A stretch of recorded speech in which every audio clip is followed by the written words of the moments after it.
Have you ever thought about catching an STD or disease that you would have to live with for the rest of your life? Many of us don't.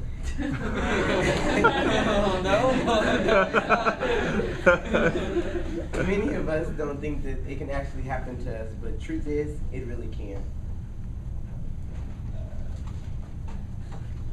No, squat.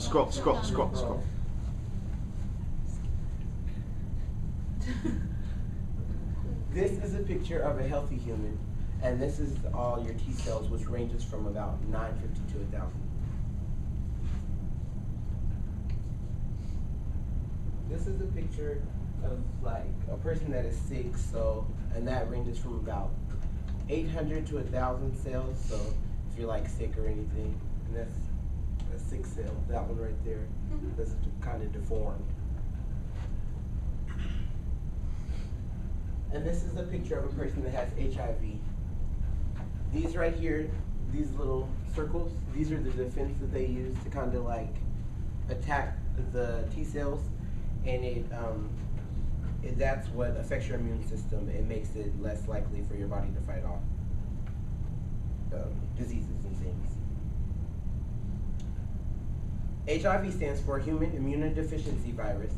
The H stands for human, meaning only human beings can get it. The I stands for immunodeficiency, meaning that it attacks your immune system, which enables you to fight off the viruses and getting sick. And the V stands for virus, meaning that it can be transmitted. If you're having sex, any forms of sex, you can come in contact with this disease called HIV. And you will live with it for the rest of your life. You can get this through blood, semen, any forms of sex, breast milk, and needles.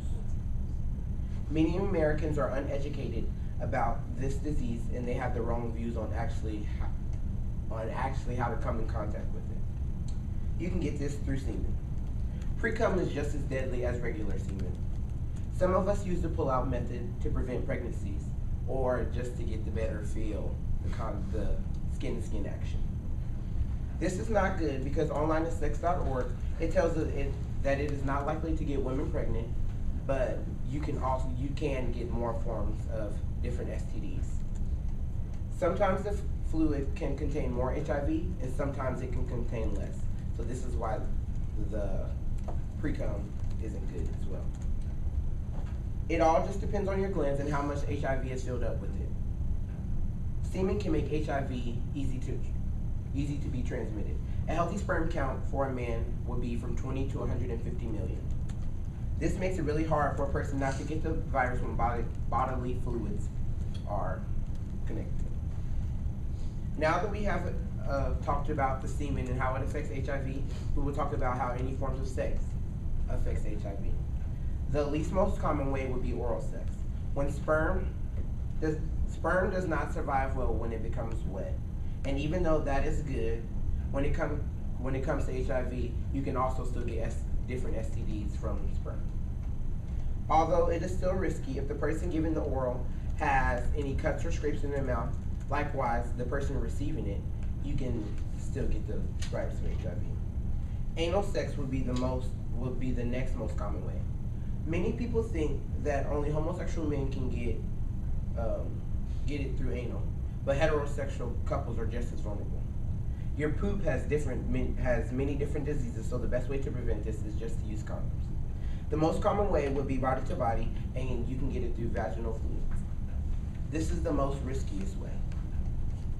The online website called The Body tells us how men are more prone to the virus because females can produce fluids at any time. Men can only produce during 2 time periods, which we already discussed, which is the pre-cum and the semen, so the beginning and the ending stages. Condoms are the best way of prevention, but the slightest tear in a condom can cause you to get the virus. You can get HIV through semen, and you can get HIV through any forms of sex. The only way to prevent HIV is to either stay abstinent, meaning away from all sexual activity, or use condoms to make sure your partner has been tested.